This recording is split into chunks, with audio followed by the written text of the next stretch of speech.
마태복음 10장 39절 말씀 읽겠습니다. 자기 생명을 찾는 자는 그것을 잃을 것이요 나로 인하여 자기 생명을 잃는 자는 그것을 찾으리라. 기도드리겠습니다. 위대하신 하나님 아버지, 성경에는 많은 역설적인 이야기가 있습니다. 사경회 때 우리가 하늘의 생활 방식을 따라 우리는 사는 삶이라고 했습니다. 정말 세상의 삶을 보면 정말 이 말씀에는 많은 역설적인 게 많습니다. 하지만 우리가 하나님의 아들로서 또 주님의 명령을 따라서 이 말씀을 따라 살아가야 되는 사람들인데, 이러한 성경 안에 있는 이 역설들을 정확하게 이해하고 알게 되어서 또 이 말씀을 또 사는 그런 복된, 또 주님이 기뻐하는 그런 삶을 살아갈 수 있는 우리 지체들이 될 수 있도록 도와주시기 부탁을 드립니다. 성령 하나님께서 또 지혜와 명철함을 풍성히 부어주시고 또 지각의 눈을 띄워주시기 부탁을 드립니다. 이 시간은 오로지 주님께 부탁을 드리고 주 예수 그리스도의 이름으로 기도드립니다. 아멘. 역설이라는 뜻을, 오늘 이제 제목이 성경의 위대한 역설인데, 역설의 뜻을 이제 좀 아셔야 되는데, 역설이라는 뜻이 뭐냐면 뭔가 모순처럼 보이지만 사실인 것. 최근에 이제 이순신 장군을 배경으로 해가지고 영화 3편이 나왔는데, 한자 성어에 생즉사 사즉생이라고 들고 있었을까요? 우리 학생들 알까요? 우리 이미 끄덕였으니까 이 뜻이 뭔가요?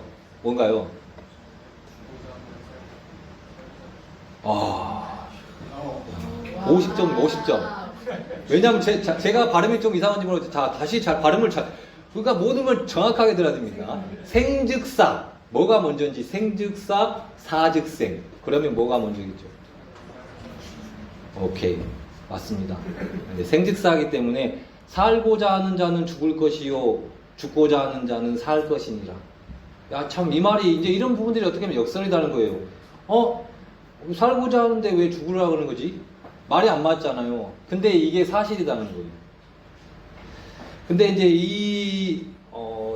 이제 이런 이순신 장군이 했던 부분이 이제 춘추 전국 시대에 보니까 위나라 사람이 이제 76.5패라네요. 이제 명장옥이란 쓴 사람이 책이 있는데, 거기에 이제 오자병법이라는 책이 있는데, 거기에 필사즉생 행생즉사, 발음, 죽기를 각오하는 자는 살고 요행이 살아남기를 바라는 자는 죽는다. 제가 군대 갈 때 어떤 분이 저한테 이야기를 하더라고요. 군대 갈 때 절대 요행을 바라지 말라고. 이제 성경에는 이제 이런 말씀들이, 어떤 역설적인 이런 말씀들이 참 많이 있다는 것이죠. 오늘 본문 말씀을 보면 자기 생명을 찾는 자는 그것을 잃을 것이요. 자기 생명을 찾는데 그걸 잃는데요. 근데 이 자기 생명을 찾는 자가 결국은 어떤 사람이냐면, 육신의 생명을 구하기 위해, 또 죽지 않기 위해 뭐든지 하는 사람. 그래서 이제 그런 사람 중에 하나 예를 들었는데, 그 사람이 누구일까요? 아까 제가 처음에 이제 기도할 때 했는데, 베드로가 그랬다는 거죠. 베드로가 예수님을 3번 이제 부인했던 것이 결국은 살려고. 근데 그렇게 사는다는 결국 죽는다는 것이죠. 베드로가 그렇게 살고자 했지만 그 마음에 평안이 있었습니까? 비통하며 울었잖아요. 그랬다는 것이죠. 그래서 좀 토조 목사님이라는 분이 있는데, 이제 이 글 쓴 글을 쭉 제가 한번 읽어보겠습니다. 이제 그리스도인이 그냥 그리스도인이 아니고 진정한 그리스도인은 어쨌든 이상한 사람입니다. 그는 한 번도 본 적이 없는 분을 향해 최고의 사랑을 느끼고 눈으로 볼 수 없는 분과 매일 친숙하게 이야기하며 가득 채워지기 위해 스스로 자신을 비우며 그가 잘못된 것을 인정함으로써 옳은 것을 선포할 수 있고, 올라가기 위해 내려가며 가장 약할 때 가장 강해지며 가장 가난할 때 가장 부자이며 최악이라 느낄 때 가장 행복한 자입니다. 살기 위해 죽으며 가지기 위해 포기하며 지키기 위해 주고 보이지 않는 것들을 보며 들리지 않는 것을 듣고 지식 너머에 있는 것을 압니다. 이제 이런 글을 썼다고 하더라고요.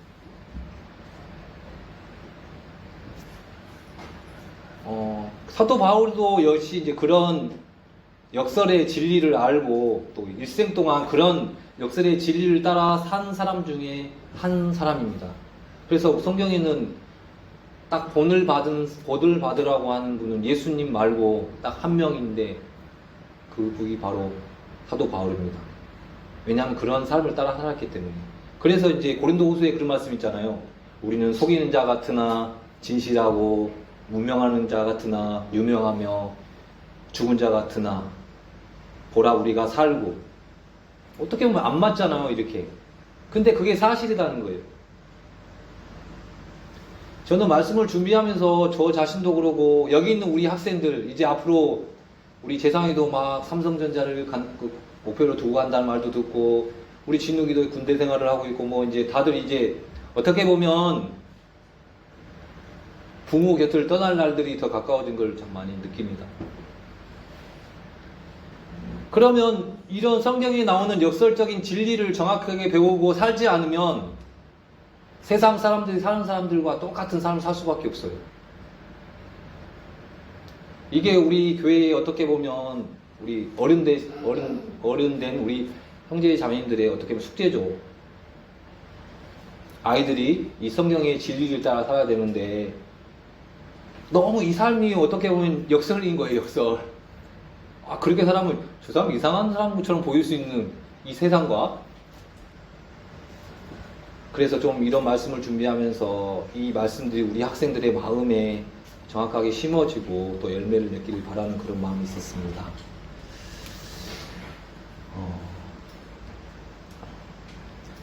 여러 가지 부분에 역설의 진리가 있는데 첫 번째를 한번 볼게요. 그 중에 첫 번째가 뭐냐면 자기를 낮춤으로 높아진다. 우리 그 말씀은 야고보서 4장 10절 볼까요? 다 이제 알고 있는 말씀들입니다.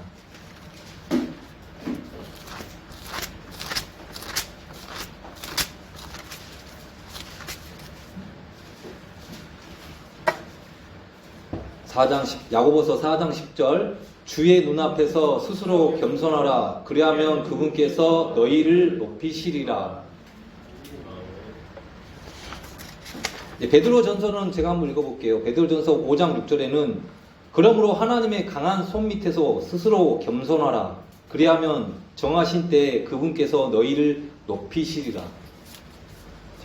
세상의 이치는 모두 다 자기를 높이기 위해 아니면 좀 더 몸값을 높이기 위해서 또 많이 공부하고 또 경험을 쌓고 기술을 익힙니다. 자신의 가치를 높이는데 많은 투자를 한다는 것이죠. 근데 성경은 자기를 높이는 방법이 뭐라고 하십니까? 자기 자신을 낮추라고 합니다. 하나님이 높이는 사람, 또 세상이 높이는 사람. 세상이 높이는 사람은 진짜 공부 잘하는 사람, 재주가 뛰어난 사람, 또 돈도 많고 권세가 많은 사람, 그런 사람들을 높은 사람을 본단 말이죠. 하지만 성경은 그렇지가 않다는 거예요. 자기를 우리 마태복음 볼까요? 23장 12절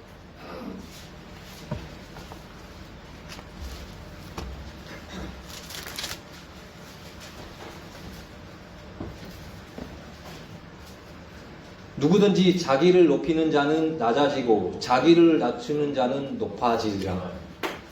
이게 바로 성경에서 말하는 하나님이 높이는 사람은 자기를 낮추는 사람.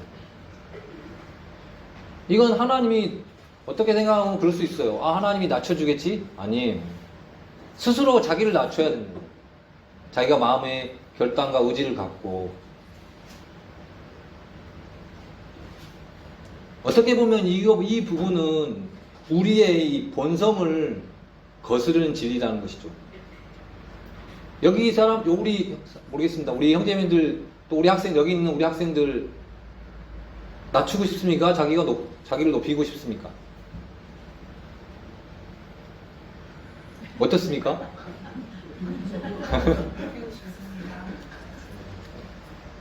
제가 어떤 분을 전화 오면 아는 형님이 전화 오면 저는 그 형님한테 아이고 사장님 그러거든요. 그 형님은 저한테 아이고 선생님 그러더라고.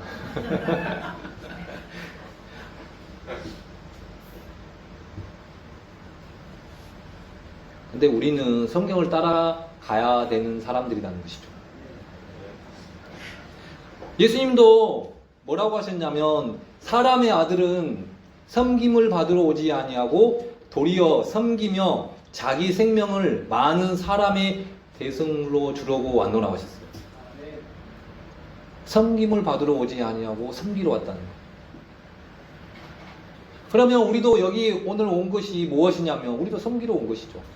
때로는 사실 피곤하면 또 쉬어도 돼요. 저는 그렇게 생각합니다. 우리가 섬기러 왔지만 또 여러 모양으로 또 제가 아까 우리 주님과 준 것은 오늘 진짜 풀을 매는 게 짧은 시간이었지만 결혼할 때 만약에 본관 가서 풀 매는 거 알았으면 왔을까 하는 생각을 했습니다. 그런 조건 찾아서 진짜 그런 생각이 들더라고요. 저도 풀을 냈는데 이 손이 이게 잘 안 되더라니까. 이제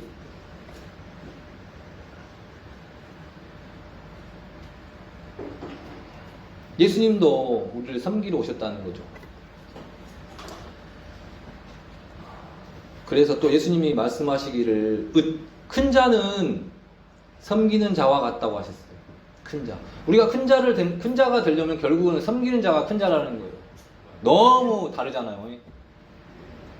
섬기는 자 같으면 어떻게 보면 종처럼 보이고 밑에 사람처럼 보이지만 성경에서는 주님이 보실 때는 섬기는 자, 낮아지는 자가 으뜸 큰 자이고 또 하나님 볼 때 하나님을 높이는 자라는 것입니다. 두 번째가 성경에 나오는 역설적 진리, 약함을 통해 강하게 된다.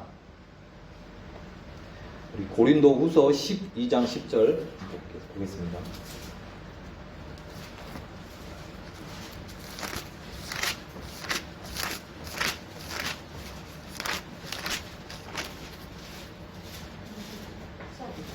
고린도후서 12장 9절 10절 같이 볼게요. 고린도후서 12장 9절 10절. 그분께서 내게 이르시되 내 은혜가 내게 족하도다. 나의 강한 능력은 약한 데서 완전해지느니라 하셨느니라. 그러므로 내가 오히려 크게 기뻐하며 나의 연약한 것들을 자랑하리니 이것은 그리스도의 권능이 내 위에 머무르게 하려 함이라. 그러므로 내가 그리스도로 인하여 연약한 것들과 치욕과 궁핍과 핍박과 고난 당하는 것을 기뻐하노니 내가 약할 때 그때 내가 강하니라. 내가 약할 그때 내가 강하니라. 여기 보면 이 바울의 육체의 가시가 있습니다. 아는 것처럼 바울은 주님을 만났을 때 그 빛으로 인해서 눈이 많이 안 좋다고 이제 이야기를 해요. 그런데 그런 부분, 약한 부분들을 주님 앞에 나갔다는 거죠. 주님 이것을 치료해 주십시오. 근데 주님 뭐라고 하셨냐면 그걸 치료해 주는 게 아니라 내 은혜가 내게 족하도다. 그 은혜에 네가 받은 은혜에 그걸로 만족해라. 그것뿐만 아니라 나의 연약한 것들을 자랑하니 그리스도의 권능이 그 약함이 그리스도의 권능을 머무르게 한다는 것이죠. 세상 사람들 볼 때는 진짜 저런 제가 좀 이런 말을 하지만 이번에 유목사님 그 아들 우림이 처음 봤어요. 제가 좀 이번에는 좀 뒤에 앉아서 말씀을 들었는데 제 앞에 있었거든요. 가만히 있질 않아. 한편 세상에서 그냥 어떤 부모의 눈으로 보면 좀 마음이 좀 찡하고 아프기도 하고 근데 주님을 보면 생각하니까 너무 감사한 거예요. 그 주님의 은혜, 주님의 권능.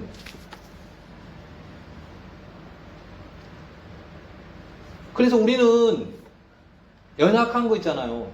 연약한 것을 가지고 나는 정죄할 것이 아니라 그 연약한 것을 가지고 주님 앞에 자랑해야 된다. 주님 앞에 감사해야 된다.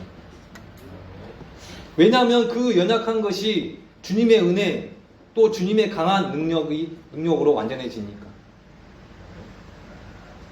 사도 바울의 그 눈에 그런 어려움이 있었지만 주님의 능력은 사도 바울에게 그대로 임하고 있었다는 것이죠.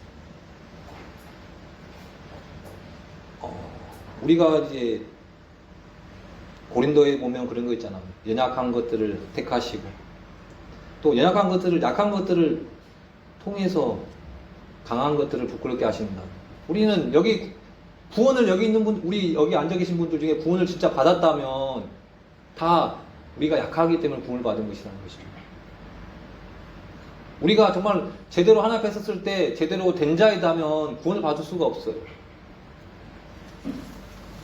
그래서 약한 것이 강한 거다는 거죠. 그런 역설이 있고, 세 번째는 주는 것을 통해 받는다. 사도행전 2장 35절 말씀 보겠습니다.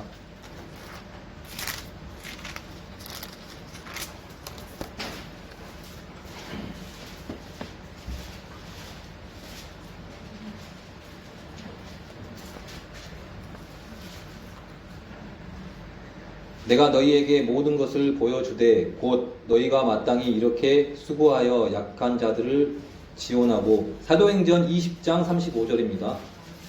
사도행전, 제가 발음이 잘못했을까요? 22장으로 했어요? 2장. 2장으로 했어요. 예, 고맙습니다. 이렇게 또 잘 이해해 주셔서. 20장 35절. 아이고. 예. 이건 어떻게 갑자기 요즘 좀 청문회문 속기록에서 좀 지어주면 안 되나요? 20장 35절. 내가 너희에게 모든 것을 보여주되 곧 너희가 마땅히 이렇게 수고하여 약한 자들을 지원하고 또 주 예수님께서 말씀하신 것 즉 주는 것이 받는 것보다 더 복되도다 하신 그분의 말씀을 기억하게 하였느니라. 참 이 말씀 중에 참 특이한 게 뭐냐면 복음서에서 예수님이 한 번도 이렇게 주는 것이 받는 것보다 복되다 말씀한 적이 사실은 없어요. 근데 사도 바울에게 특별히 어떻게 계시가 있었던 것이죠. 바울은 성도들에게 기도와 말씀 또 선교뿐만 아니라 이제 구제를 가르쳤다는 거예요. 또 그걸 또 강조했다는 거예요.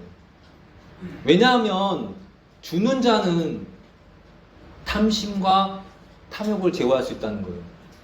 탐심이 있는 사람이, 탐욕이 있는 사람이 줄 수 있을까요?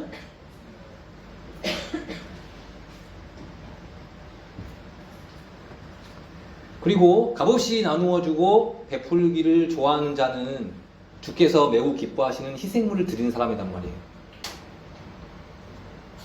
예수님이 이제 복음서에는 그런 말씀을 하셨죠. 병든 자들을 고쳐주고 나병 환자들을 정결하게 하며 죽은 자들을 살리고 마귀들을 내쫓되 너희가 거저 받았으니 거저 주라. 거저 받았으니까 거저 주라고. 우리는 주는 것에 익숙해야 된다는 것입니다. 누가복음 6장 35절 읽어보겠습니다. 누가복음 6장 35절.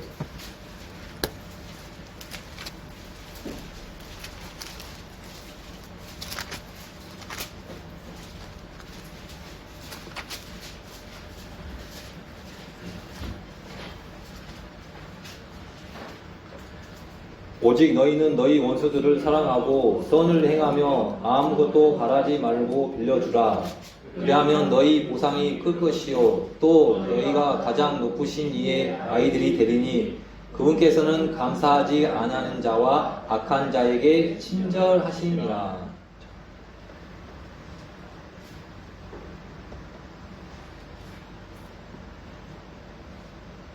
아무것도 바라지 말고 빌려주라는 거예요.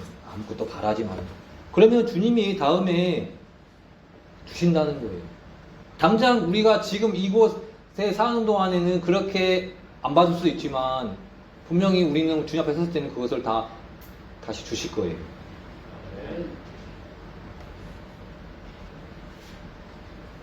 6장 38절도 한번 볼까요? 6장 38절 보면 주라 그리하면 너희에게 줄 것이니 곧 후이되어 누르고 함께 흔들고 넘치게 하여 사람들이 너희 품에 안겨주리라. 너희가 잴 때 쓰는 바로 그 척도로 너희가 다시 평가를 받으리라 하시니라. 너희가 잴 때 쓰는 바로 너희가 잴 때 쓰는 바로 그 척도로 너희가 다시 평가를 받는다. 너희가 줄 때 그런 삶을 살 때 그것으로 평가를 받는다는 것이죠. 저희 어머니가 한 번씩 그런 얘기를 하세요. 어떤 분이 뭘 가져와요, 우리 어머니한테. 근데 가고 나면 어머니가 하는 말이 저거 그냥 오는 게 아니라고. 예전에 어머니가 좀 그 집이 어려웠을 때 뭘 줬다고 하시더라고요. 그런 걸 좀 몇 집이 있어요. 꼭 가져와요. 아, 그렇구나. 우리 어머니가 그걸 바라고 하시지는 않았다고 저는 생각합니다. 근데 우리도 역시 주님이 주라고 하시니까. 그리고 주님이 분명히 뭐라고 하시냐면 그리하면 너에게 줄 것이니 주님은 주신다는 거죠. 그 주님 앞에 우리가 살아야 된다는 것이죠. 그리고 네 번째가 모든 것을 잃고서 그리스도를 얻는다. 이 유명한 말씀이죠. 빌립보서 3장 7절 8절 말씀입니다.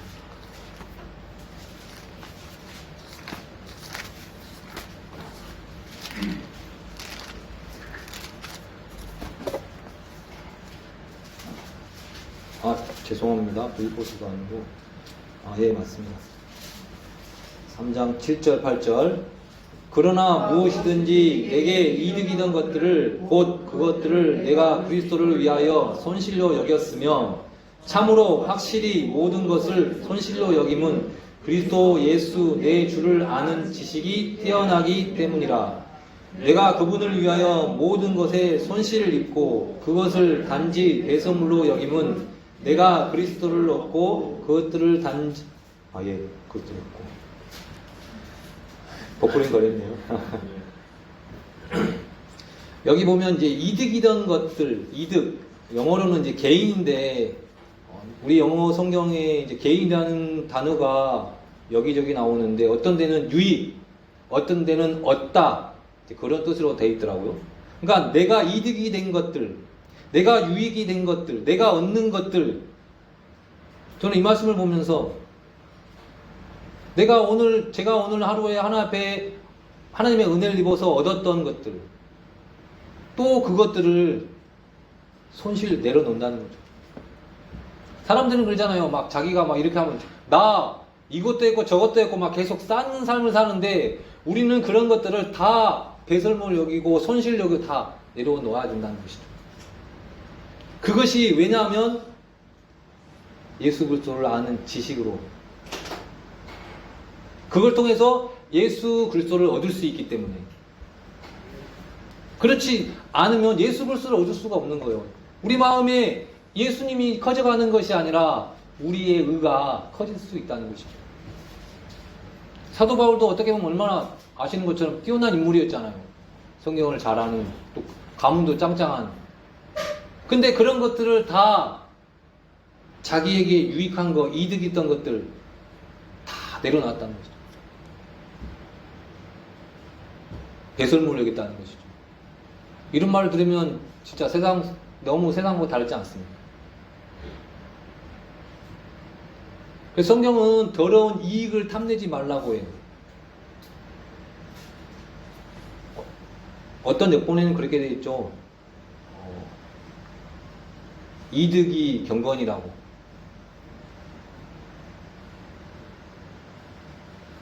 근데 성경이 뭐냐면 이 이득을 손실로 여겨라. 이득을 손실로 여겨라. 왜?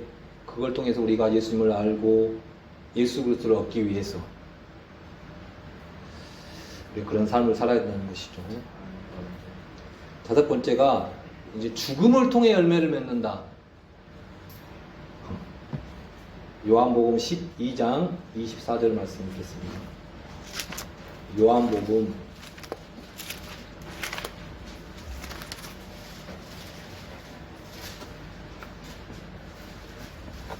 12장 24절 진실로 진실로 내가 너희에게 이르노니 한 알의 밀이 땅에 떨어져 죽지 아니하면 홀로 남거니와 죽으면 많은 열매를 맺느니라.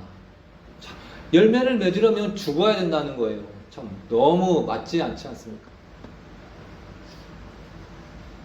저도 아이를 키우면서 이렇게 하면 이게 맞아요. 이렇게 하는 게 맞는데 말을 그대로 듣고 따라가면 좋은데 이게 잘 안 될 때가 많아요. 그러면 한 번 하고 두 번 이야기하고 세 번 이야기하면 저도 힘들고 듣는 우리 아이들도 엄청 힘들 거예요. 그래서 한 번 이야기하고 한 두 번 이야기하고 안 들으면 또 기다려요. 저 나름대로 어떻게 보면 이 말씀 따라서 죽는 것이죠. 기다려요.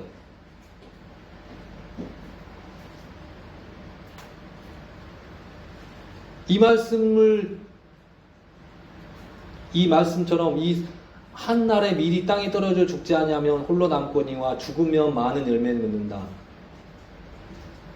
이 말씀과 가장 떠오른 인물이 누구냐면 첫 번째는 당연히 예수님이죠. 예수님이 죽으셔서 그 예수님의 죽으심으로 말미암아 많은 열매를 우리가 이 말씀처럼 맺었잖아요. 여기 있는 우리 예수님 죽지 않았으면 우리는 이렇게 있을 수가 없어요.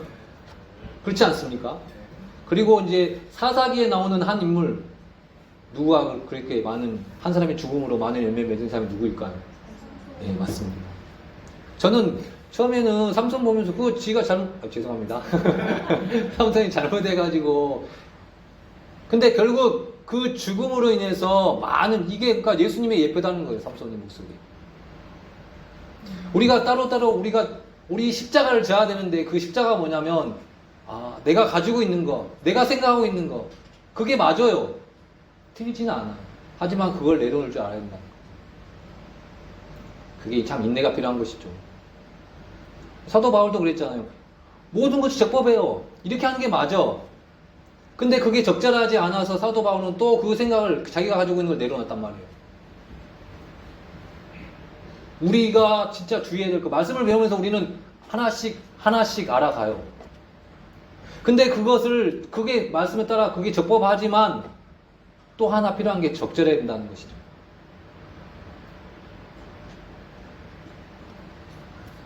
죽음을 통해 열매를 맺는다.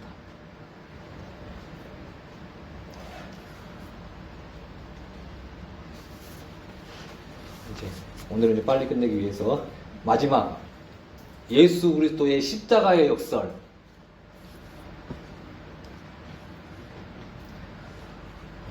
우리 사도행전 2장 36절 보겠습니다.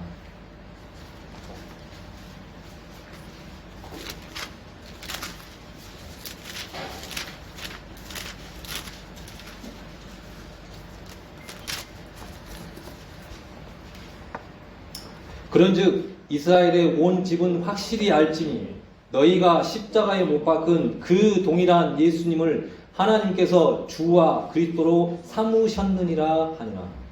이게 어떤 역설이냐면 이스라엘 사람들은 예수님을 뭐라고 하냐면 저 사람 우리가 십자가에 못 박은 사람이야.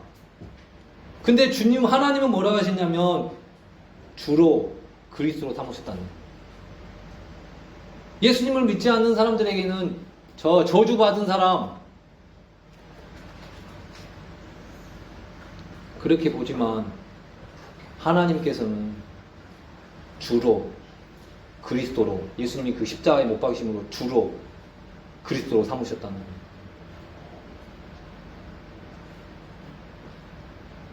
사람들이 예수님을 십자가에 못 박았지만 하나님께서는 죽은 자들로부터 예수님을 살리셨어요. 십자가를 선포하는 것은 믿지 않는 사람들에게는 너무나 어리석은 거예요. 하지만 구원받은 사람들에게는 그 십자가의 못 박이심이 또 그 십자가를 선포하는 것이 하나님의 권능이에요. 우리는 예수 그리스도와 함께 십자가에 못 박혔으나 그럼에도 우리는 사는 사람들이에요. 말이 안 맞잖아요. 우리 십자가에 못 박혔다니까요. 근데 우리는 사는 사람이에요. 너무 달라요. 저주의 십자가, 우리가 아는 것처럼 신명기 말씀처럼 나무에 달린 자는 저주받은 자가 있는데 그 예수님은 저주받은 자라고 하지만 그 십자가가 바로 하나님의 권능이고 하나님의 지혜다는 거예요. 예수님의 십자가로 인해 우리 옛사람, 제 몸이 멸해졌다는 거예요. 왜? 더 이상 죄를 섬기지 않게 하기 위해서. 그렇다고 해서 우리가 죄를 안 짓는 건 아니지만 분명히 성경에서는 우리 옛사람이 제 몸이 예수님과 함께 십자가에 못 박혔다고 했어요. 그리고 그 십자가로 인해서 원수되는 것을 죽이셨다는 거예요. 우리가 마귀의 권능을 이길 수 있는 것은 뭐냐면 예수님께서 그 마귀를 이 십자가에서 죽이셨기 때문에.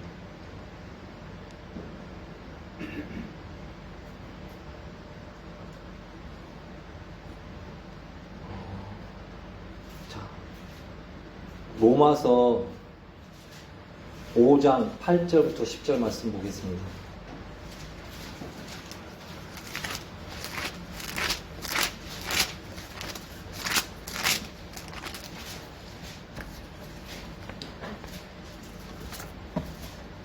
우리가 아직 죄인이었을 때 그리스도께서 우리를 위해 죽으심으로 하나님께서 우리를 향한 자신의 사랑을 당당히 제시하시느니라. 그러면 이제 우리가 그분의 피로 말미암아 의롭게 되었은즉 더욱더 그분을 통해 진노로부터 구원을 받으리니 이는 우리가 아직 원수였을 때 하나님의 아들의 죽음으로 말미암아 하나님과 화해하게 되었을진데 화해하게 된 자로서 더욱더 그분의 생명으로 말미암아 구원을 받을 것이기 때문이라.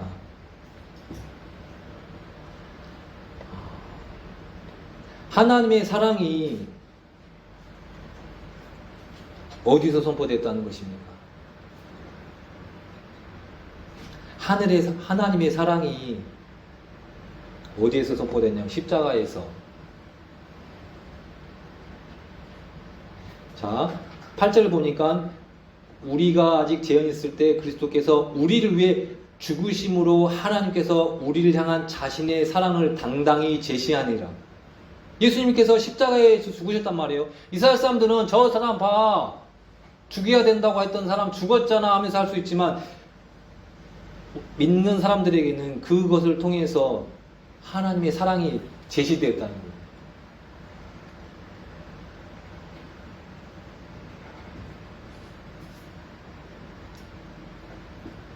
십자가 위에서.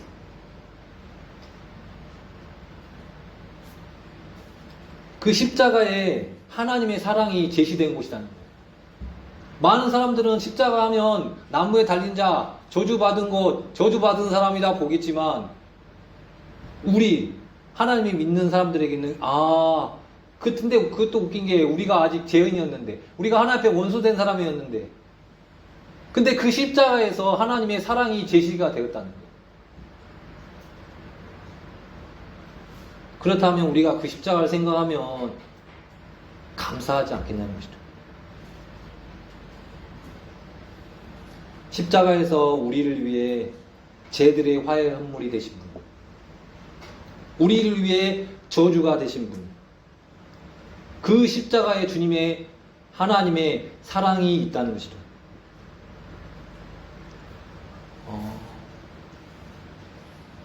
복음서에 보면 우리가 날마다 자기를 부인하고 자기 십자가를 지라고 합니다. 많은 좀 오해하는 부분이 십자가 지라면 막 예수님처럼 어떻게 하면 끙끙끙끙 하는 그렇게 이야기를 하는데 십자가는 져야 돼요. 우리는 여기 있는 우리 모두에게 각자의 짐이 있습니다. 있죠. 이 교회를 이루어가는 데 있어서 각자의 짐을 져야 되는 거예요. 있어요. 어떤 분은 그냥 이렇게 그냥 앉아있는 것도 그분은 모르지만 그것도 어떻게 보면 나오는데 힘든 시간을, 자기 나름대로의 시간을 이렇게 포기하고 이렇게 오는 수도 있어요.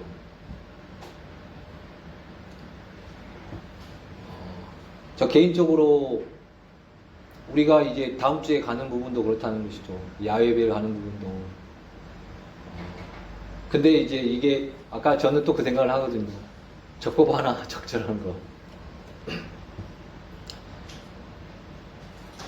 저는 제가 여기서 이렇게 말씀을 선포하지만 제가 뭐 뛰어난 사람을 생각한 적이 없어요. 여기 앞에 계신 분들이 저를 이렇게 어떤 말씀을 선포할 수 있는 기회를 주셔서 이렇게 말씀을 선포하고 있다고 저는 생각하거든요. 또 그 반대로 강사모 이제는 이제 그만하면 내려놓을 준비도 하고 있습니다. 우리가 이렇게 교회를 이루어가면서 자기의 십자가를 져야 할 때 그 짐이 내가 너무 버겁다 하시면 그 순간 안 지셔도 됩니다. 자기 십자가를 지라 했는데 아니에요. 그때는 잠시 쉬어도 됩니다. 저는. 그리고 옆에 사람이 또 나눠주시면 돼요. 말씀을 준비하면서 이런 역설적인 부분이 많이 있는데 우리 학생들에게 진짜 이야기하고 싶어요. 하나님 앞에 높아진 사람이 가장 높아진 사람이다. 하나님에 높아지려면 스스로 자기 자신을 낮추어라. 자기에게 유익됐던 것들, 자기에게 이런 것들 세우고 싶은 것을 다 내려놔라. 그러면 주님이 세우실 거다. 이 세상 사람들이 그런 모습을 보면서 저 사람 병신 아니야? 저 바보 아니야? 저 무식한 사람 아니야? 할지 모르겠지만 우리 안에 있는 하나님은 그걸 보면서 진짜 저 애가 정말 저 사람이 정말 가장 높은 사람이구나, 가장 큰 자구나 하신다는 것이죠. 한 가지 분명한 사실, 우리는 주님 앞에 갈 날이 더 가까워졌습니다. 어제보다. 우리는 주님 앞에 주님을 만날 날을 준비한 사람들입니다. 이 세상에 각자 모양으로 수고가 있고 힘듦이 있지만 이 말씀에 따라서 우리가 산다면 이 세상의 어느 누구보다 가장 가치 있는 또 복된 삶을 사는 사람들일 것입니다. 이런 길을 갈 수 있는, 또 이런 길이 있는 것을 알게 하신 하나님께 또 감사를 드립니다. 여기까지 말씀 드리겠습니다.